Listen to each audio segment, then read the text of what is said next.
candid and at times startling new memoir, the former U.S. ambassador and Vicki Heyman, his wife, reveal how they were frozen out by the Harper government as soon as they arrived. And it was much more tense over the Keystone XL pipeline than anyone first realized. But the Heymans hit hard at President Donald Trump as well, arguing that he's undermining the critical Canada-U.S. relationship right now.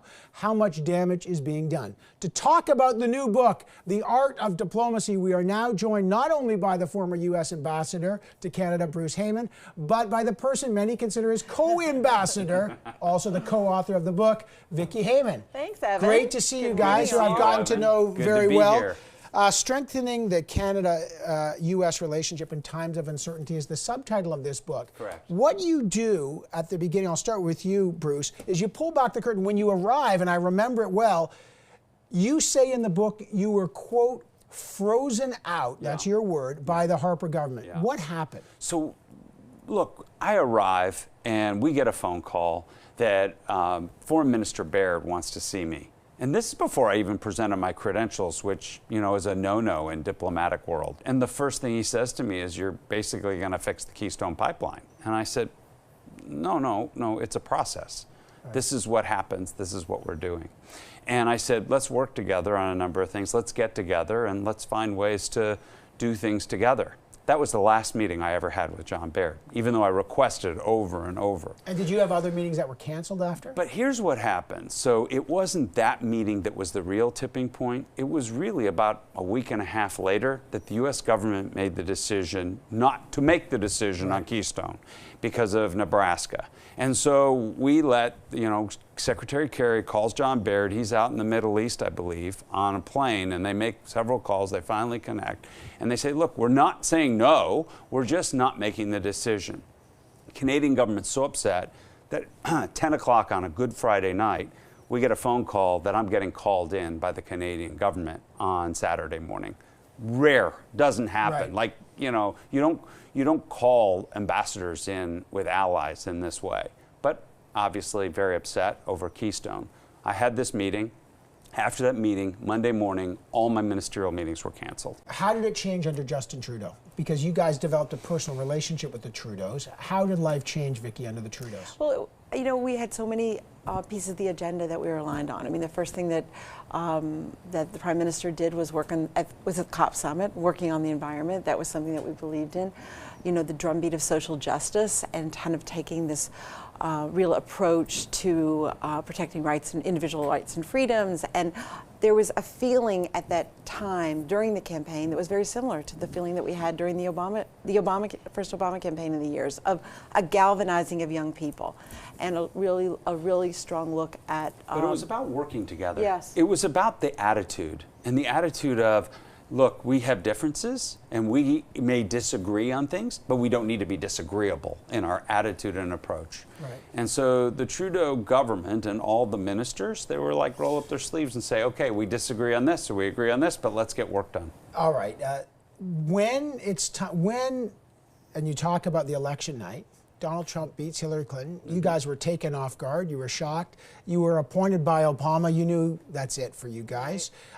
Did you think ever to stay on? Did you ask, you know what, I would like to stay on and represent Donald Trump? What was your decision? So let's first say this was a family debate that was going on from the night of election till almost just before Inauguration Day. And that debate between the two of us was, you know, I was the ambassador. I swore in over the Constitution. I sat down and said, I represent the United States of America. And my view is that I could have easily been helpful to the Trump administration by handing over information, working with them, collaborating, and be helpful for a smooth transition. And so I offered that up. Vicki's perspective was, hey, time out. You're the representative of the President of the United States, Representative Barack Obama, and can you possibly be the representative of Donald Trump? Could you have? It'd be very, very, very, very difficult. I don't think I personally could have do that. And I think that came home to me when I returned back to the United States just a few days after President Trump was sworn in on Inauguration Day and the Muslim ban took place. And I thought to myself, how could I sit here in Canada how could I have sat here in Canada representing President Trump with something like Evan, that? It's difficult. when we sat down and had these conversations and we couldn't reach a resolution, we turned to our good friend, Vice President Biden, who came here to Ottawa, and Vicki and I, in the car ride from the airport to the celebration that was held for him here in Ottawa, we had this conversation with him. And we laid it all out, just the way we laid it out for you. And he turned to me and turned to Vicki, and he said, first thing is, you're not going to like what I'm going to tell you. I said, okay. He said, okay, so first, not going to happen. They're not going to ask you to stay.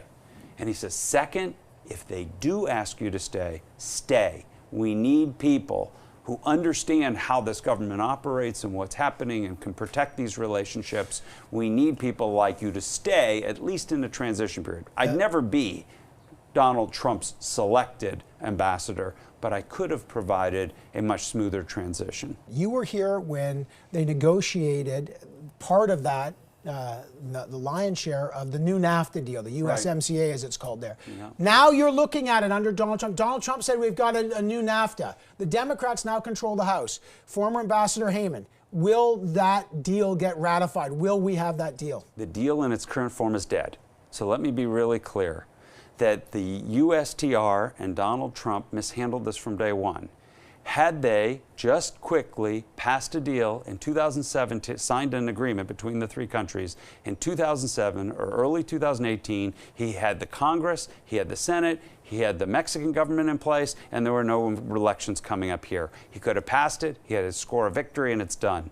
They messed up the clock. Second, they did not collaborate or communicate with unions, nor did they work with the Democrats.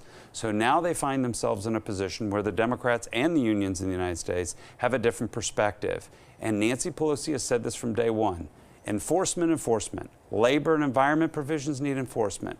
You need these Mexican laws changed. They are changed, but we got to see if they're going to work. But that means the Democrats are going to be the ones that are not going to vote for this. So from a Canadian point of view, we want certainty, we want a deal. Is it the Democrats now that won't sign this deal? No, in fact, it's even more complicated than that, because the president put on steel and aluminum tariffs, and most of his own party went to visit him yesterday and told him, unless you get rid of these steel and aluminum tariffs, this is no go. I think he's in a really bad place on this deal. Okay, so if the deal's dead, what does it mean for Canada-U.S. relations? Do we go back to NAFTA, or if Donald Trump cancels it, are we in economic uncertainty? That's your risk, because we have an agreement that's existed for 25 years. It works fine.